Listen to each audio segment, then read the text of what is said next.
ਅੱਜ ਬੇਟੇ ਆਪਾਂ ਸਿਗਨੀਫੀਕੈਂਟ ਫਿਗਰਸ ਦੇ ਬਾਰੇ ਚ ਪੜਾਂਗੇ। ਸਿਗਨੀਫੀਕੈਂਟ ਫਿਗਰਸ ਹੁੰਦੀਆਂ ਕੀ ਹੈ? All digit that can read directly from the instrument plus one uncertain digit obtained by estimating the smallest division of a scale, ਇਹਨੂੰ ਕਹਿੰਦੇ ਆ significant figures। ਇਹਦੇ क्या rules है? ਇਹਦਾ ਪਹਿਲਾ ਰੂਲ है all non-zero digit are significant। all non-zero digit are significant। non-zero digit मैंने देखो दूजा रूल है all जिवें 0 तो लैके 9 तक डिजिट होंदी है 1 2 3 4 5 6 7 8 9 ये ਜਿਹੜੀਆਂ 9 digits ਨੇ they are all significant। 0 is not a significant according to the rule number 1। ਹੁਣ ਕਦੋਂ significant ਹੋਗੀ? all zero occurring between non-zero digits। अगर जीरोआं non-zero digits ਦੇ ਵਿੱਚ ਆ ਜਾਂਦੀਆਂ ਨੇ ਤਾਂ ਉਹ significant ਹੈ। ਤੀਸਰੀ ਗੱਲ ਜੇ 0 ਐਂਡ ਤੇ ਆ ਜਾਵੇ और डेसिमल लग्या होवे ਤਾਂ ਉਹ significant है। अगर 0 लेफ्ट ते आवे non-zero digit दे ਤਾਂ ਉਹ zeros to the left of non-zero digit are significant। चल पंजवीं गल है if number ends with 0 which are not to the right of the decimal are not significant। ਹੁਣ कुछ फिक्स नंबर होंगे। मैं कहना क्लास 25 बच्चे है, मैं कहना क्लास ये टोकरी है ये 20 एप्पल है ਤਾਂ ਇਹ ਜਿਹੜੀਆਂ ਚੀਜ਼ਾਂ ਜਿਹੜੀਆਂ ਹੁੰਦੀਆਂ ਜਦੋਂ ਫਿਕਸ ਨੰਬਰ ਹੋਵੇ then it has infinite number of significant figures। मैं कुछ एग्जांपल देना। Find the number of significant figure. Number हैगा 80020। ਹੁਣ 0 ਆ ਲਾਸਟ ਚ ਆ ਗਈ ਤਾਂ ਸਿਗਨੀਫੀਕੈਂਟ ਫਿਗਰਸ ਕਿੰਨੀਆਂ ਹੋ ਗਈਆਂ? 4। ਹੁਣ ਉਰੇ ਡੈਸੀਮਲ ਲੱਗਿਆ ਹੋਇਆ ਹੈ, ਇਸ ਡੈਸੀਮਲ ਦੇ ਲੱਗਣ ਕਰਕੇ ਆ 0 ਕੀ ਹੋ ਗਈ? ਸਿਗਨੀਫੀਕੈਂਟ 4। पर 0 च आ वालियां 0 सिग्निफिकेंट नहीं है।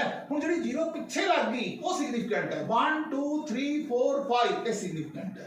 अगर तुसीं 600 देखिया 0 पिछे आंदियां तां ये इनसिग्निफिकेंट है। आह की है 1। हुण 600.0 आ जो तुसीं 0.0 लाता इस ने पॉइंट लगन दे करके ये 0 भी जेहड़ी हैगी है सिग्निफिकेंट बन गई। ये बन गया 1 2 3 4। फिर आ गया 700.20। ਹੁਣ ਪੁਆਇੰਟ ਲੱਗਿਆ ਹੋਇਆ ਹੈ। 0 ਵਿੱਚ ਵਾਲੀਆਂ ਸਿਗਨੀਫੀਕੈਂਟ ਹੀ ਹੁੰਦੀਆਂ। ਉਹਨੇ ਆ 0 ਜਿਹੜੀ ਪਿੱਛੇ ਲੱਗੀ ਵੀ ਸੀਗੀ ਉਹਨੂੰ ਵੀ ਸਿਗਨੀਫੀਕੈਂਟ ਬਣਾਤਾ ਤਾਂ ਕਿੰਨੀਆਂ ਹੋ ਗਈਆਂ? 5।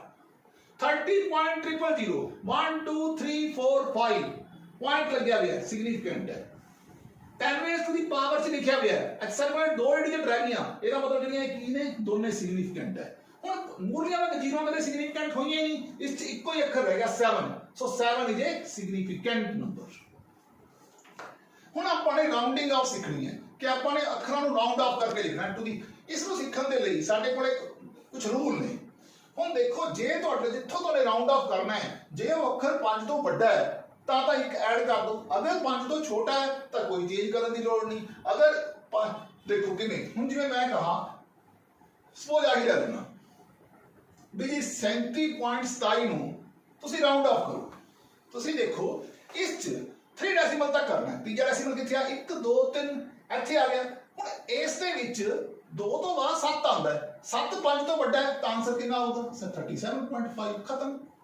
ਹੁਣ ਇੱਥੇ 4 5 ਤੋਂ ਛੋਟਾ ਹੈ ਆਨਸਰ ਕਿੰਨਾ ਆਊਗਾ? 37.2। ਇਹਨੂੰ ਵੀ मैंने 3 ਡੈਸੀਮਲ तक करना है। ਹੁਣ ਤੁਸੀਂ ਦੇਖੋ ਆ ਗਿਆ 5 5 ਤੋਂ ਬਾਅਦ ਵਾਲਾ ਅੱਖਰ 8 ਆ 5 ਤਾਂ ਇੱਥੇ ਕੀ ਆਊਗਾ? 37.3। इस क्वेश्चन ਦੇ ਵਿੱਚ मैंने कहा है अगर अखर जिन्हों राउंड ऑफ करना है इसनों राउंड ऑफ करना है अगर वो अखर ये हैगा 37.25 2 की है ईवन नंबर है। मैं कहा जे नंबर जिन्हों राउंड ऑफ करना है ईवन आ जाए तो कोई चेंज नहीं 37.2 ही होगा। पर जे नंबर ऑड आ जाए जिवें 3 आ गया तो आंसर कितना होगा? 37.4। तो एक ऐड करके आंसर देना। अगर ईवन आ गया तो कोई चेंज नहीं, ऑड आ गया चेंज कर। ਇਹ ਸੀ ਸਾਡੇ ਰੂਲਸ ਰਾਉਂਡ ਆਫ ਕਰਨ ਦੇ। ਹੁਣ ਜਿਵੇਂ 4.384 ਨੂੰ 2 ਡੈਸੀਮਲ ਤੱਕ ਕਰਨਾ ਹੈ। ਇੱਥੇ ਦੇਖੋ ਜਿਹੜਾ ਨੰਬਰ ਹੈ ਉਹ 5 ਤੋਂ ਬੜਾ ਹੈ ਤਾਂ ਆਨਸਰ 4.4 438। ਹੁਣ ਇਹ ਰਾਉਂਡ ਆਫ ਕਰਨਾ ਹੈ 438 ਨੂੰ ਰਾਉਂਡ ਆਫ ਕਰਕੇ ਲਿਖੋ ਅਪ ਟੂ 2 ਡੈਸੀਮਲ ਪਲੇਸਿਸ। ਹੁਣ ਇੱਥੇ ਜੇ ਤੁਸੀਂ ਰਾਉਂਡ ਆਫ ਕਰੋਗੇ ਤਾਂ ਆਨਸਰ ਕਿੰਨਾ ਬਣ ਜਾਊਗਾ? 440। ਐਨਾ ਰਾਉਂਡ ਆਫ ਕਰਨਾ ਹੋਊਗਾ ਨੀਅਰਲੀ ਆਨਸਰ ਇੰਨਾ 440। ਇਹਨੂੰ ਵਧਾਤਾ +0। ਇੱਥੇ ਦੇਖੋ ਹੁਣ 2 ਡੈਸੀਮਲ तक राउंड ऑफ करना है। अक्षर कितना है? 7382। इन राउंड ऑफ करना है किवें करांगे? यहां देखो पहला इसको सौखी एग्जांपल 3147.89 इनु 3 डेसिमल तक करना है। ਇੱਥੇ ਕੀ है 4 है तो लिख दिंने आ एक बन गया ये बन गया 3150। ਹੁਣ ਇਹ ਹੈ ਇਹਨੂੰ 3 ਡੈਸੀਮਲ तक करना है, ठीक है। ਤੁਹਾਡੇ ਕੋਲੇ ਨੰਬਰ ਕਿੰਨਾ ਹੈ 8, 5 ਤੋਂ ਵੱਡਾ ਹੈ, ਆਨਸਰ ਕਿੰਨਾ ਆ ਗਿਆ 53.4। ਇਸ ਤਰ੍ਹਾਂ ਇੱਥੇ ਦੇਖੋ ਹੁਣ ਤੁਸੀਂ 2 ਡੈਸੀਮਲ तक करना है, ਇਹ ਨੰਬਰ 3 ਹੈ, ਇਹ 8 ਹੈ, ਤਾਂ ਇਹਨੂੰ ਕੀ ਲਿਖੋਗੇ 7300। ਬਸ ਇਹ ਸੀਗਾ ਅਸੀਂ ਨੰਬਰਾਂ ਨੂੰ ਰਾਉਂਡ ਆਫ ਕਰਨਾ ਸਿੱਖਿਆ। आओ देखिए addition, multi subtraction, multiplication, division इन्हां च किस तरह होती है। पहला मैं कुछ सिंपल एग्जांपल लवांगा, जिवें 824 दे विच कहंदा 0.2380 ऐड करके दिखाओ, तो आंसर कितना होगा 824.2380 दोनों को हुण ऐड करना है। तो मैं छोटी क्लास च ऐड करते सी, आ लो ऐड करता 0.2380। ਹੁਣ ਇੱਥੇ ਦੇਖੋ ਇਹ ਜਿਹੜਾ ਨੰਬਰ ਹੈ ਇਹਦੇ ਚ ਸਿਗਨੀਫੀਕੈਂਟ ਫਿਗਰਾਂ ਕਿੰਨੀਆਂ ਨੇ 3, ਇਸ ਸਿਗਨੀਫੀਕੈਂਟ ਫਿਗਰਾਂ ਕਿੰਨੀਆਂ ਨੇ 3, ਇਹਦਾ ਮਤਲਬ ਆਨਸਰ ਸਿਗਨੀਫੀਕੈਂਟ ਫਿਗਰਾਂ ਕਿੰਨੀਆਂ ਆਣੀਆਂ ਚਾਹੀਦੀਆਂ 3। ਇਹਦਾ ਮਤਲਬ ਆ ਅੱਖਰ ਡ੍ਰੌਪ ਕਰ, ਅਸਲ ਡ੍ਰੌਪਿੰਗ ਡਿਜਿਟ ਕੀ ਹੈ 2 ਹੈ, ਇਹਦਾ ਮਤਲਬ ਆਨਸਰ ਕਿੰਨਾ ਆ ਗਿਆ 824। ਹੁਣ ਤੁਹਾਨੇ 8 ਚੋਂ 4.2 ਨੂੰ ਮਾਈਨਸ ਕਰਨਾ ਹੈ, 4.2 ਨੂੰ ਮਾਈਨਸ ਕਰਨਾ ਹੈ, ਕਿੰਨਾ ਆ ਗਿਆ ਇਹ ਆ ਗਿਆ ਮਾਈਨਸ ਕਰਕੇ 3.7। ਹੁਣ ਤੁਸੀਂ ਧਿਆਨ ਨਾਲ ਦੇਖੋ ਸਾਡੇ ਇਹਦੇ ਚ ਨੰਬਰ ਆਫ ਸਿਗਨੀਫੀਕੈਂਟ ਫਿਗਰ ਕਿੰਨੀਆਂ ਨੇ 2, ਇਸ ਚ ਨੰਬਰ ਆਫ ਸਿਗਨੀਫੀਕੈਂਟ ਫਿਗਰ ਕਿੰਨੀਆਂ ਨੇ 2, ਸਾਡਾ ਆਨਸਰ ਕਿੰਨਾ ਆਏਗਾ 2 ਸਿਗਨੀਫੀਕੈਂਟ ਤੱਕ 3.7। ਬਿਲਕੁਲ ਠੀਕ ਆਨਸਰ ਹੈ, ਮਾਈਨਸ ਹੋ ਗਿਆ। ਹੁਣ ਸਪੋਜ਼ ਕਰ ਲਓ ਤੁਹਾਨੂੰ 2.79 ਨੂੰ 3.4 ਨਾਲ ਮਲਟੀਪਲਾਈ ਕਰਨਾ ਹੈ।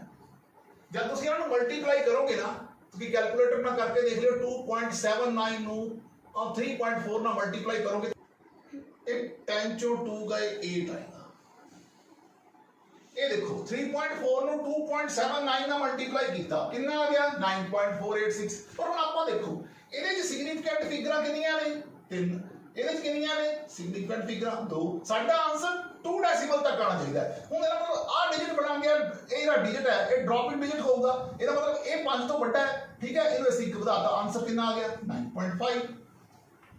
ਇਸ ਤਰ੍ਹਾਂ ਹੀ ਹੁਣ ਤੁਸੀਂ ਇਹਨੂੰ ਦੇਖੋ 15.286 ਨੂੰ ਤੁਸੀਂ ਡਿਵਾਈਡ ਕਰਨਾ ਹੈ 7.85 ਨਾਲ। जब ਤੁਸੀਂ 15.286 ਨੂੰ 7.48 ਨਾਲ ਡਿਵਾਈਡ ਕਰੋਗੇ ਤਾਂ ਇਹ ਬਣ ਜਾਊਗਾ 1.6473। ਤੁਹਾਡਾ ਇੰਨਾ ਆ ਜਾਊਗਾ ਡਿਵਾਈਡ ਕਰਕੇ। ਹੁਣ ਤੁਸੀਂ ਦੇਖੋ ਡਿਵਾਈਡ ਕਰਕੇ ਤੁਹਾਡਾ ਆ ਗਿਆ, ਪਰ ਇਹਦੇ ਚ ਸਿਗਨੀਫੀਕੈਂਟ ਫਿਗਰ ਕਿੰਨੀਆਂ ਸੀਗੀਆਂ 3, ਇਸ ਸਿਗਨੀਫੀਕੈਂਟ ਫਿਗਰ ਕਿੰਨੀਆਂ ਸੀਗੀਆਂ 1 2 3 4 5, ਘੱਟ ਕਿਸ ਚ ਇਸ ਚ, ਤਾਂ ਇੱਥੇ ਤੱਕ ਆਣਾ ਚਾਹੀਦਾ। ਇਹਦਾ ਮਤਲਬ ਇਹ ਡ੍ਰੌਪਿੰਗ ਡਿਜਿਟ ਬਣ ਗਈ। ਇਹ ਅੱਖਰ ਇਹ ਵਾਲਾ ਜਿਹੜਾ ਨੰਬਰ ਹੈਗਾ ਇਹ 5 ਤੋਂ ਵੱਡਾ ਹੈ, ਸਾਡਾ ਆਨਸਰ ਕਿੰਨਾ ਆ ਗਿਆ 1.65। ਆ ਜਾਓ ਹੁਣ ਤੁਸੀਂ ਇਸ 'ਚ ਕੁਝ ਨਹੀਂ ਕਰਨਾ, ਤੁਸੀਂ 4.9 ਦੇ ਵਿੱਚ 0.0537 ਐਡ ਕਰ ਦਿਓ। ਕਰੋ ਐਡ 7359.4, ਇਸ ਚੋਂ 0.6112 ਮਾਈਨਸ ਕਰ ਦਿਓ, ਇਹ ਬਣ ਗਿਆ 4.3425। ਹੁਣ ਤੁਸੀਂ ਦੇਖੋ ਇਹਦੇ ਉੱਪਰਲਾ ਪੋਰਸ਼ਨ ਸੋਲਵ ਕਰਨ ਲੱਗਿਆ, ਸਿਗਨੀਫੀਕੈਂਟ ਫਿਗਰਾਂ ਕਿੰਨੀਆਂ ਸੀਗੀਆਂ 2, ਇਸ ਸਿਗਨੀਫੀਕੈਂਟ ਫਿਗਰਾਂ ਕਿੰਨੀਆਂ ਸੀਗੀਆਂ 3, ਇਸ ਸਿਗਨੀਫੀਕੈਂਟ ਫਿਗਰਾਂ ਕਿੰਨੀਆਂ ਸੀਗੀਆਂ 4। ਇਹਦਾ ਮਤਲਬ ਸਾਡਾ ਆਨਸਰ 2 ਡੈਸੀਮਲ ਤੱਕ ਹੈ ਆਣਾ ਚਾਹੀਦਾ ਹੈ। ਆ ਡਿਜਿਟ ਡ੍ਰੌਪਿੰਗ ਡਿਜਿਟ ਹੋ ਗਈ, ਆਨਸਰ ਕਿੰਨਾ ਆ ਗਿਆ 4.3, ਕਿਉਂਕਿ ਇਹ 5 ਤੋਂ ਛੋਟਾ ਹੈ, 5 ਤੋਂ ਛੋਟਾ ਤਾਂ ਨੋ ਚੇਂਜ 4.3। ਆਪਾਂ ਇਹਨੂੰ 1.8 ਨਾਲ ਡਿਵਾਈਡ ਕਰ ਦੋ, 4.3 ਨੂੰ 1.8 ਨਾਲ ਡਿਵਾਈਡ ਕਰ ਦੋ। ਹੁਣ ਉੱਪਰ ਵੀ 2 ਡਿਜਿਟ ਹੈ, ਨੀਚਲੇ ਵੀ 2 ਡਿਜਿਟ ਹੈ, ਆਨਸਰ ਸਾਡਾ 2 ਡਿਜਿਟ ਤੱਕ ਹੀ ਆਏਗਾ। ਇਹ ਆ ਜਾਏਗਾ ਪੁਆਇੰਟ ਨੂੰ ਤੁਸੀਂ ਕੈਂਸਲ ਕਰਨਾ, ਡਿवीजन ਚ ਕੈਂਸਲ ਕਰ ਦਿਓ।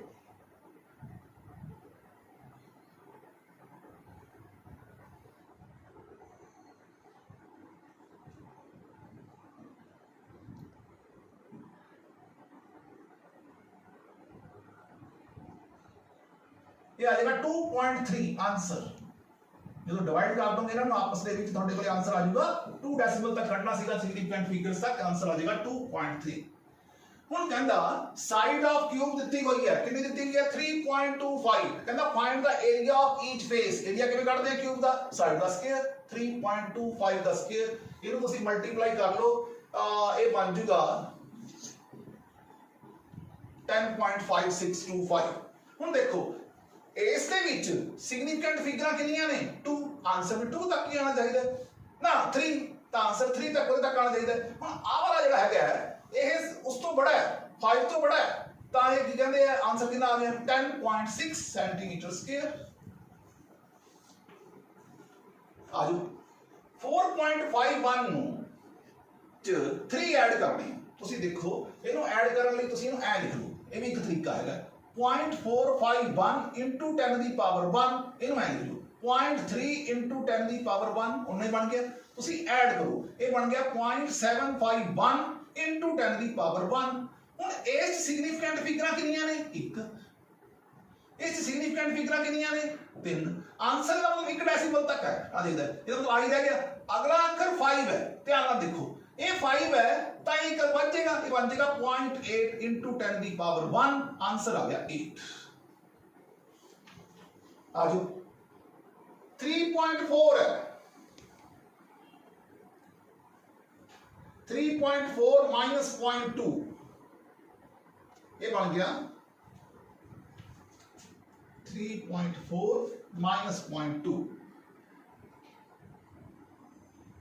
ना 34 चो 0.2 माइनस करना है। ये बन चुका 3.4 into 10 की पावर 1 ਤੇ ਇਹ ਬਣ ਇਹਨੂੰ ਕਹਿੰਦੇ ਡਿਵਾਈਡ ਕਰਨਾ ਆਪਾਂ 0.02 into 10 ਦੀ ਪਾਵਰ 1 ਇਹਨਾਂ ਨੂੰ ਮਾਈਨਸ ਕਰੋ। ਇਹ ਬਣ ਗਿਆ ਇੱਥੇ 0 डालो 3.38 into 10 ਦੀ ਪਾਵਰ 1। ਇੱਥੇ ਪਰ ਸਿਗਨੀਫੀਕੈਂਟ ਫਿਗਰਾਂ ਦਾ ਬੜਾ ਇੰਪੋਰਟੈਂਟ ਰੋਲ ਆ। ਤੁਸੀਂ ਘੱਟ ਵਾਲਾ ਅੱਖਰ ਚੂਜ਼ ਕਰਨਾ ਹੈ। ਸਿਗਨੀਫੀਕੈਂਟ ਫਿਗਰ 1 ਸੀ, ਉਰੇ ਸਿਗਨੀਫੀਕੈਂਟ ਫਿਗਰਾਂ ਕਿੰਨੀਆਂ ਸੀ 2 ਸੀ, ਤਾਂ ਆਪਣਾ ਆਨਸਰ 1 ਡੈਸੀਮਲ ਤੱਕ ਆਣਾ ਚਾਹੀਦਾ ਹੈ। ਹੁਣ ਉਰੇ 3 ਹੈ ਨਾ, ਕੋਈ ਉਹ ਕੱਟ ਨਹੀਂ ਪਊਗਾ, ਠੀਕ ਹੈ, ਇਹ ਇੰਕਰੀਜ਼ ਨਹੀਂ ਹੋਊਗਾ। ਆਪਾਂ ਡ੍ਰੌਪਿੰਗ ਡਿਜਿਟ ਇਹ ਬਣ ਗਿਆ। ਇਹਦਾ ਸਾਡਾ ਆਨਸਰ ਕਿੰਨਾ ਆ ਗਿਆ 3 10 ਦਾ 30, 3 10 ਦਾ 30। ਆ ਜਾਓ ਇਹ ਹੈਗਾ 1200। ਦੇਖੋ ਇਹਨੂੰ ਅਸੀਂ ਐ ਲਿਖ ਸਕਦੇ ਹਾਂ 1.2 into 10 ਦੀ ਪਾਵਰ 4। ਦੇਖ ਲਓ 1 2 3 4 1.2 into 10 ਦੀ ਪਾਵਰ 4। ਇਹਨੂੰ ਲਿਖੋ, ਇਹਨੂੰ ਲਿਖੋਗੇ 0.35 into 10 ਦੀ ਪਾਵਰ 4।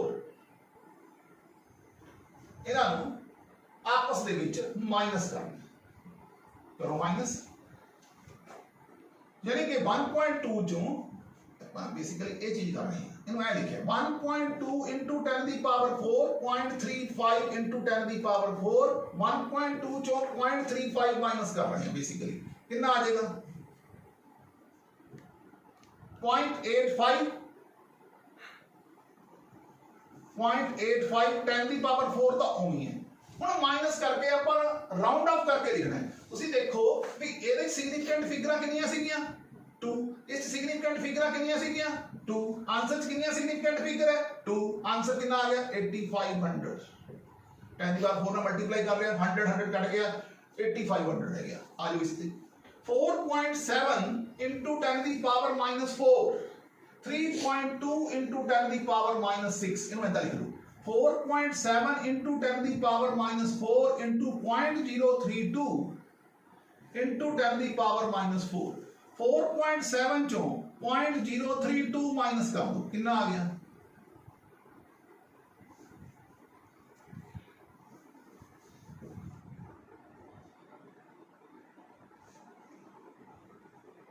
4.668 into ਇਹ ਬਣ ਗਿਆ 10 ਦੀ ਪਾਵਰ -4।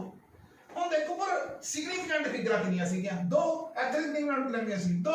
ਆਨਸਰ ਕਿੰਨਾ ਹੋਊਗਾ 2। ਇਸ ਤੋਂ ਬਾਅਦ ਇਹ बड़ा डिजिट है। आंसर कितना आ गया 4.7 into 10 ਦੀ ਪਾਵਰ -4। ऐसा करके आंसर लिख देना। ਹੁਣ ਜਿਵੇਂ ਤੁਹਾਡੇ ਕੋਲ ਇੱਕ ਕੁਐਸਚਨ ਹੈ 500 plus 1.365 ਦੇਖੋ ਕਿਵੇਂ ਕਰੋਗੇ ਤੁਸੀਂ। ਦੇਖੋ ਇਸ ਕੁਐਸਚਨ ਦੇ ਵਿੱਚ अगर तुसी सिग्निफिकेंट फिगर्स का कांसेप्ट ध्यान नाल देखिया तो ये बन जाएगा 0.5 into 10 ਦੀ ਪਾਵਰ 3। ये कितना बन जाएगा इनू भी बनाओ 0.001365 into 10 ਦੀ ਪਾਵਰ 3। ਹੁਣ ਦੋਨਾਂ ਨੂੰ ਐਡ ਕਰਨਾ ਹੈ। ਐਡ ਕਿਵੇਂ ਕਰੋਗੇ ਐਡ ਕਰਾਂਗੇ 0.50135 into 10 ਦੀ ਪਾਵਰ 3। पर इस सिग्निफिकेंट फिगरां कितनी है 1, इस कितनी ने 4। आंसर कितने तक आऊगा 1 तक। अगला डिजिट पॉइंट है 0.5 into 10 दी पावर 3। ये बन जाएगा 500 500 एने रह जाएगी। हुण एक बॉक्स है ਤੁਹਾਡੇ ਕੋਲੇ ਜਿਹਦਾ ਮਾਸ है 2.3 किलोग्राम 2.3 किलोग्राम। ध्यान ਨਾਲ देखियो दो गोल्ड के पीस जिन्हां दा मास इन्ना सी, ये ग्राम है ते किलोग्राम बनाते, 1000 नाल तो डिवाइड करना पैंदा, तुहानूं पता है इस गल दा। ये बन जूगा 0.02015 किलोग्राम, ਇਹਦੇ ਵੀ ਬਣਾਤੇ, ਇਹ ਬਣ ਗਿਆ 0.02017 kilogram. Find the total mass of the box taking care of significant figures. देखो ये दो सिग्निफिकेंट है, इस 4 है, इस 4 है, जब तुम इन्होंने ऐड करोगे थोड़े कोले बन जाएगा।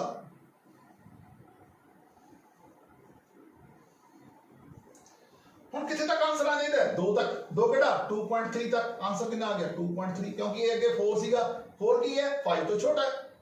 चलो आंसर कितना बन 2.3 kg आंसर आ जाओ। साडे कोले एक स्फीयर का वॉल्यूम दिता होया 2.42 मीटर क्यूब, 12 है स्फीयर का वॉल्यूम कढो। देखो जी 12 नु सीधा ही 2.42 ना मल्टीप्लाई कर दो, ये बन जाएगा मल्टीप्लाई करके 29.04 मीटर क्यूब, इतना वॉल्यूम आ जाएगा। पर अपन taking care of significant figure, हुण 12 has infinite number of significant figures. जदों मैंने इंट्रोडक्शन दी सी उदों ये गल कही सी कि 10 बच्चे है क्लास च, स्ट्रॉबेरी च 20 एप्पल है, ऐ इत्थे 12 बॉक्स है, तो की हो गया इनफाइनाइट सिग्निफिकेंट फिगर बन गई। तो ये सिग्निफिकेंट फिगर है 3, इनका तो आंसर कितना करना चाहिए 3। हुण 0 तो अलग अक्षर 4 है, 4 5 तो छोटा है, आंसर कितना आ जाएगा 29 मीटर क्यूब। हुण साडे कोले लेंथ दित्ती हुई है, ब्रेड्थ दित्ती हुई है, हाइट दित्ती हुई है। सोनू पता है जो वॉल्यूम हुंदा है वो length into breadth into height हुंदा है। हुण ये सेंटीमीटर च है, सेंटीमीटर दे सानू मीटर बनाने पैणगे, आ सेंटीमीटर च है, इहदे भी सानू मीटर बनाने पैणगे। जदों इहदे मीटर बनाओगे इहदे बन जाणगे 0.0201 मीटर, 0.0201 मीटर। ये जिहड़ा हैगा 1.005 है पहला ही मीटर च, थोड़ी जी करैक्शन करो तो साढ़े को वॉल्यूम बन जूगा 0.0 कितनियां सिग्निफिकेंट फिगर है 1 2 3 4 कितनियां ने 1 2 3 कितनियां ने 1 2 3 4 आ 3 है, लिस्ट घट है सब तो बाद। इसका मतलब आंसर 3 तक आना चाहिए।